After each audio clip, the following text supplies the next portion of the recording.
Missing someone. Missing someone. Missing someone.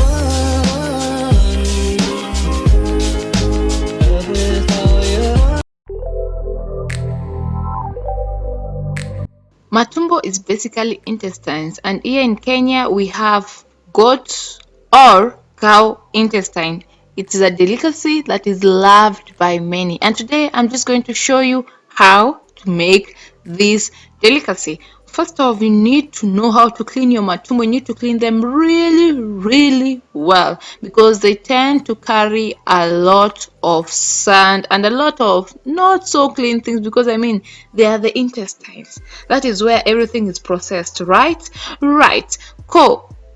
Wait, what? So without any further ado, let's go straight into how to make this matumbo.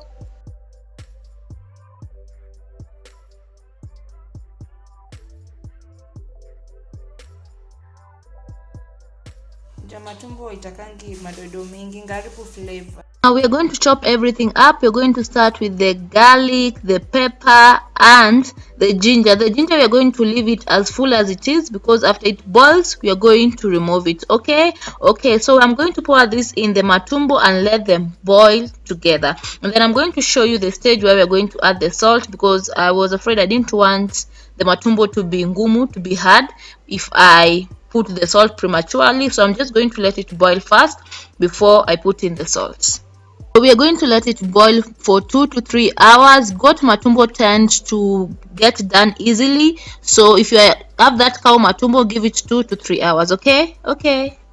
So it's 2 hours since we last spoke. So at this stage, when the water is almost dwindling, that is where I'm going to add in my onions, because we are making a fried matumbo. I don't want to see those onions hanging around there, so I'm going to put them in that boiling matumbo so that they boil and disappear inside the matumbo. Also, after the water had boiled, immediately, let me just tell you, I put in my salt. Okay.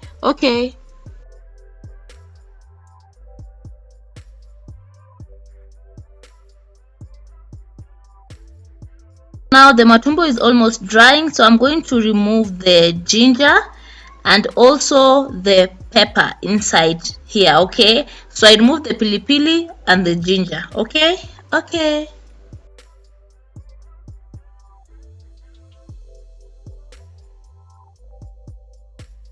Now that matumbo is all dry, we are going to put in some cooking oil, and then under medium to low heat, we are going to turn it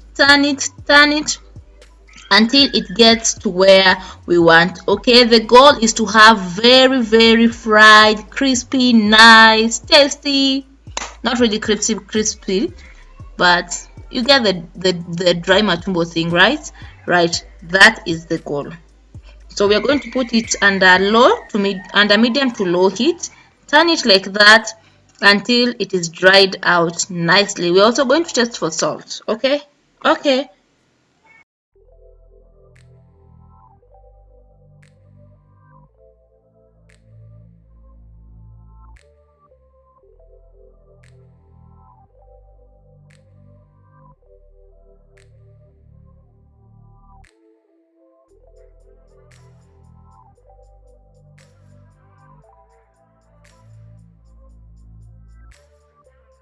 Now that it is all dried out nicely, we are going to add in our tomatoes and our Royco cube. Then we're going to let that simmer for some time. Remember, it's under medium to low heat. Don't put a lot of heat, you're going to burn the matumbo. Okay, and then also at this stage, after the tomatoes have simmered nicely, we're also again going to taste for salt. Remember, Royco cube tends to be salty.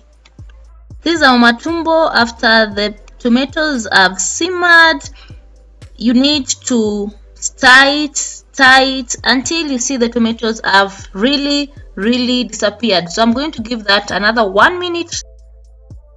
Now look at that. Doesn't that look delicious? Our matumbo is ready to be served with ugali and any vegetable of your choice.